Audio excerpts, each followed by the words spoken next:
Hi everyone, I'm Russ Phillips. And I identify as Tanya Kerr.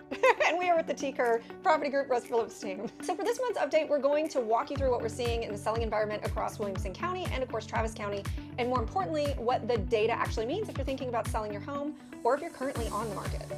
So for this update, we're looking at resale homes only without talking about new construction. Yeah, that doesn't matter for us right now. So, and that matters because new construction can really distort the data. Builders often use strategies like incentives and buy downs, and they negotiate really hard. There's a lot of moving money around. It's a hat trick. Yeah. I got an email offering me a cruise. Really? And 4%. Lately? Yeah, from a builder. Where's the cruise to? Like, I don't know. Galveston? Do I want to be in a boat in the middle of nowhere? Okay. It's like a floating prison. It is a floating prison.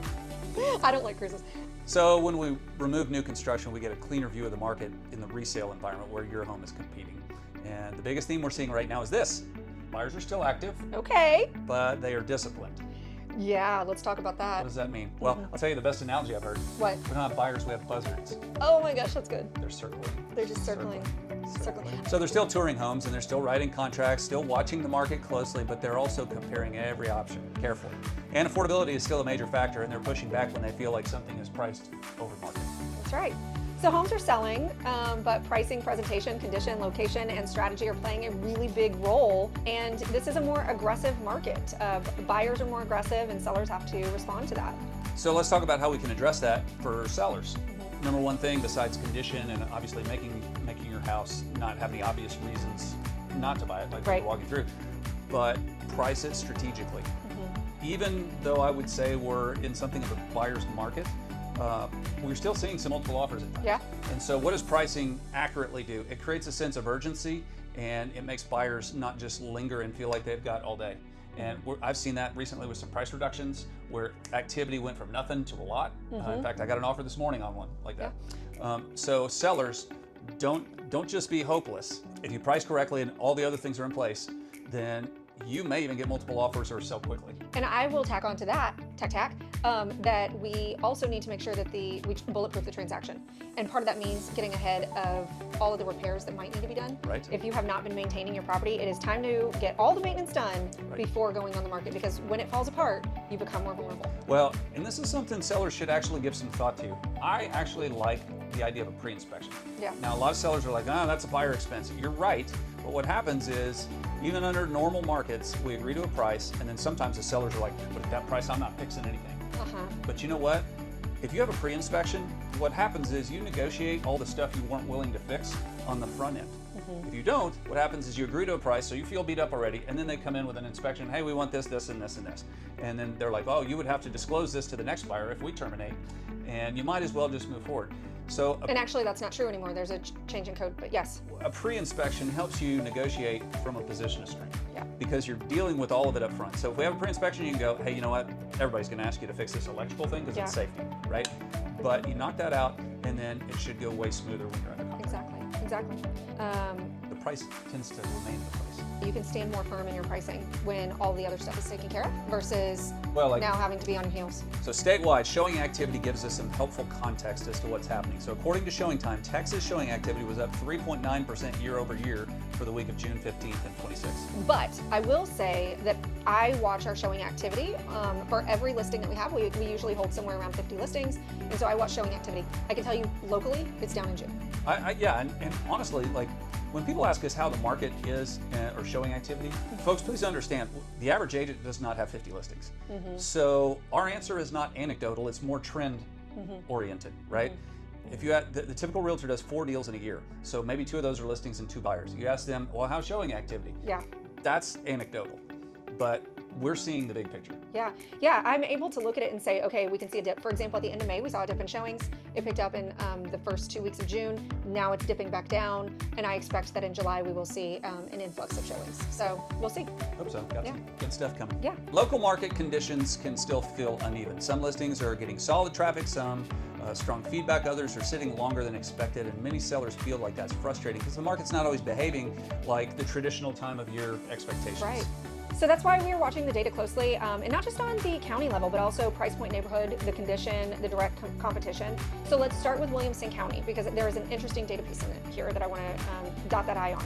So for May of 2026 resale homes in Williamson County, sales were up, that's right, up 2.4% year over year. Units, not price. That's right. Yeah. Prices down, units are up. So that's important because that tells us that the transaction activity has not disappeared. Buyers are still willing to make decisions. Homes are still going under contract. So this is where it gets interesting. At the same time, the median sales price was $406,900, and that's down 5.4% year over year.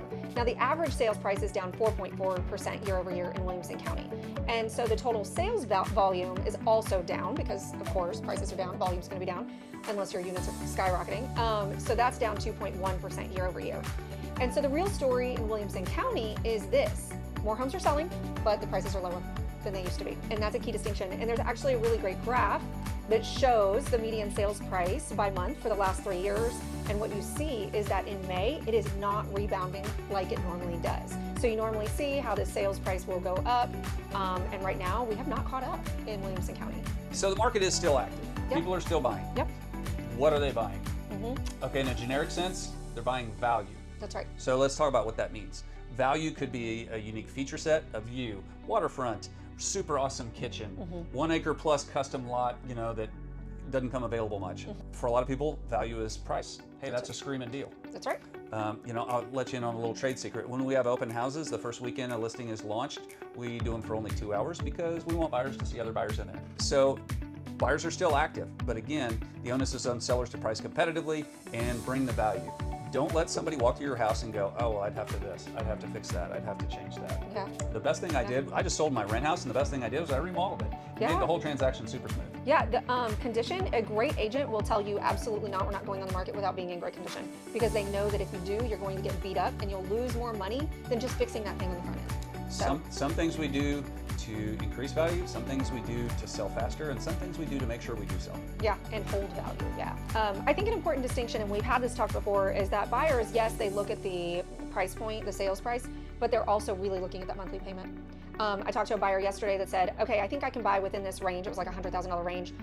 This is what I'm looking at putting down, but I will not pay more than this month. And so we're gonna have to back into that monthly payment to figure out what do I need to do or insure so that they can keep that monthly payment. That's how buyers are buying right now. Well, let's talk about the role of the buyer's agent.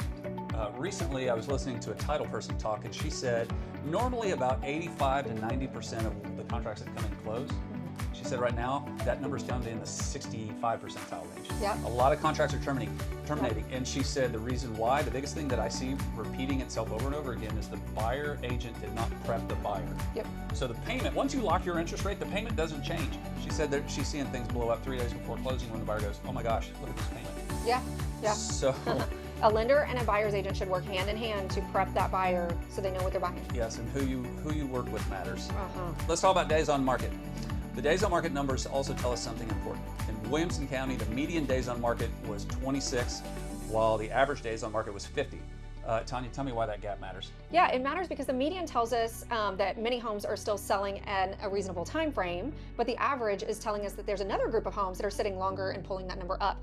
I will tell you, I was a little surprised to see this data, and that might be May data. We might see that days on market go up in June. Yeah. I was a little surprised. So which market segment is pulling it up? Luxury. Luxury is generally on the market a bit longer, but I will tell you the hardest segment of the market is the move-up buyer. That's the one, unless they are really competitively priced, look great, have a great feature set. To sell a listing. Yes, Gotcha. for sure. Okay. So when sellers ask, how long should it take to sell? The real answer is, it depends. There's no simple, like if this was simple, everybody could do it, right? It depends on how your home is positioned inside your specific micro market. Yes. Real estate is hyper-local, and it's not just geography, it's also pricing, uniqueness, all these other nuanced factors. But I think the answer would be somewhere between 26 and 50 days. I mean, hopefully. I actually had a seller reach out recently, and I'm familiar with their property, and they said, so how long should it take to sell? And my answer was, well, we have to find a buyer that's willing to overlook that you sit up high, you have a very narrow yard, and you have a view of the street. So that's a very tricky question because the house is phenomenal, but we have to have the buyer that's willing to overlook that. So that takes time. Your home is not competing with every home in Williamson County, and we overthink this average thing. Average price per square foot, average days on market, right? It's competing with the homes that a buyer could reasonably choose instead of yours. It only takes coming in second to not sell your home. I know, that's such a great line. And you know what? Buyers will become an expert on all of their choices. So what wins the day? Yeah. You're the best value. That's exactly right. Yep, price, condition, location. So in a nutshell for Williamson County, one of the things that we're interested in and watching is that prices have not rebounded like they normally do in the selling season. Days on market is a little bit lower than we expected. We are selling more homes, but they are at a lower price. So that's it in a nutshell. Let's look at Travis County. Travis County is showing stronger pricing momentum than Williamson County right now. Why do you think that might be? Well, I think, this one's interesting for me. Travis County is actually seeing quite a bit of a nice surge right now. And I think we have a lot of desirability to be in Austin. Austin remains popular, and to put numbers to that, for May of this year, sales were up 4.5% year over year. The median sales price was $550,000, up 3.3% year over year, and average sales price was also up 1.4%. So in this case, both the median and average were positive, not negative. That's right. Median days on market was 24, and the average days on market was 47. So compared to Williamson County, Travis County is still showing both increased sales activity and a little bit of appreciation. So it's a stronger signal for sellers. That's right. However, we still have to look at the full picture here. And so the original list price to close price ratio in Travis County was 95.1%. So this tells us buyers are still negotiating. So the takeaway is not Travis County is strong, so sellers can price however they want. The better takeaway is Travis County has a stronger pricing momentum, but the buyers still expect value. Well, and this is what remains true no matter where we're talking about. The ratio of the original list price to what it's sold for is always different from the final asking price compared to what it's sold for. And the fact that those two are different tells us that a lot of people are still like, oh, we'll just price it here and somebody can make an offer. They don't do that. And then the other ratio, the last final asking price compared to sold price, always tells us if you're not within 2 to 3% of what the market is willing to bear, guess what? You're not going to sell. That's right. Yeah, buyers will wait you out. So one of the things that was noteworthy is that in Williamson County, that $600,000 price range, you had a lot of inventory. In Travis County, you have a lot less inventory at that price range, of course, because Travis County is just more expensive. To be honest with you, the median price at $550 kind of surprised me it was that low. We see a lot of millions and multi-millions even in Travis County. But there are segments of the county that still have some first-time home buyers. But even in stronger segments, buyers are still comparing. Okay, they're looking at condition, layout, pricing, commute, schools, taxes. They come to the market with their own expectations and needs, and they're filtering all of it through their own lens. So as of June 18th, Travis County had 4.64 months of inventory supply. That's 5,730 active listings, and days on market sat at 63. New listings in May were 2,099, almost 2,100, which was down 14% year over year. At the same time, new under contract activity was up 14%, again, Travis County. That combination is one of the more positive indicators for sellers. Yeah, way to go, Travis County. Now, fewer new listings means less fresh competition coming into the market.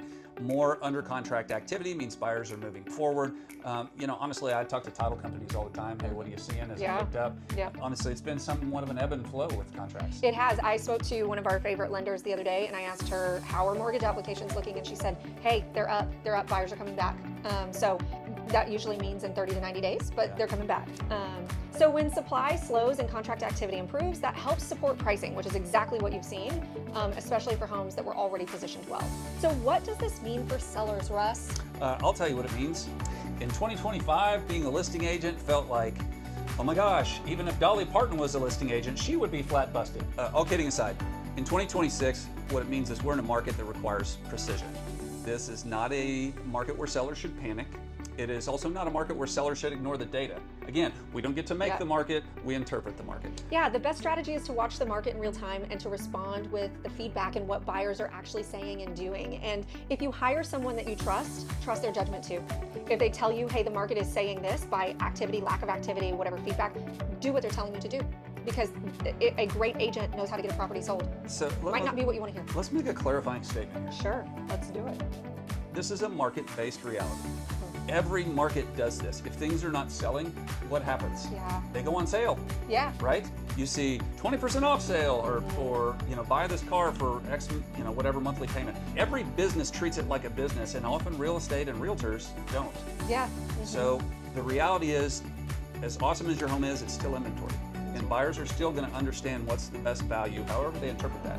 One of the things I always like to say to sellers when I am at the appointment is, hey, it is time to detach from this property. It's no longer your home. It is a product. We are now selling a product. Right. And we need to change our mindset on that. That's tough to do. It is. It was tough for me to do on my rent house. And it's so emotional. I think that's the harder part is selling a car is not emotional. Selling a house is. So as a seller, sometimes it might feel like we're trying to find our way in the dark. Okay. All right. And we trip over the couch or the coffee table trying to get to where we're going. How do we take that away for people? and turn the lights on? Well, we have to determine who is your most likely buyer.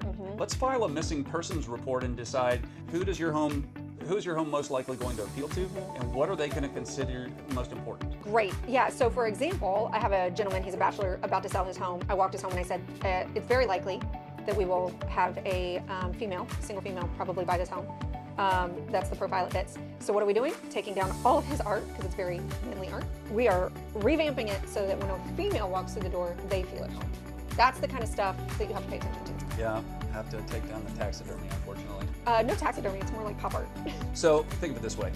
The last time I bought a truck, first I had to go through a process of deciding what I wanted. Did I want a Ford? Did I want a Dodge? And I wanted diesel. I knew I wanted four-wheel drive, but I had no idea what Dodge offered. So I got educated on that. Then once I decided what I wanted, color, motor, four-wheel drive, interior, now I'm shopping price. My value meter is judging everything. Right. Okay? So once we determine what that missing persons report looks like and who your most likely buyer is, now we're going out and looking and seeing what other choices do they have and how do we compare. So if they can buy the same thing that we're offering for $25,000, $50,000 less, well, what does that mean for us? That's right. So at Tanya Kerr Property Group and the Russ Phillips team, we are constantly talking about the market, the data, the economy. That's just what we enjoy doing. And we sort of geeks like we are. We really love what we do. So if you were thinking about buying, selling, or if you just want to talk about the market, or if you're interested in more information, we also have an email that goes out with all of this. So if you just want that, let us know. We're happy to send it to you too. But we're here to help. So let's start the relationship. I'm actually meeting this week with a couple that really doesn't plan to do anything for 2 years. That's okay. But we're starting the discussion now.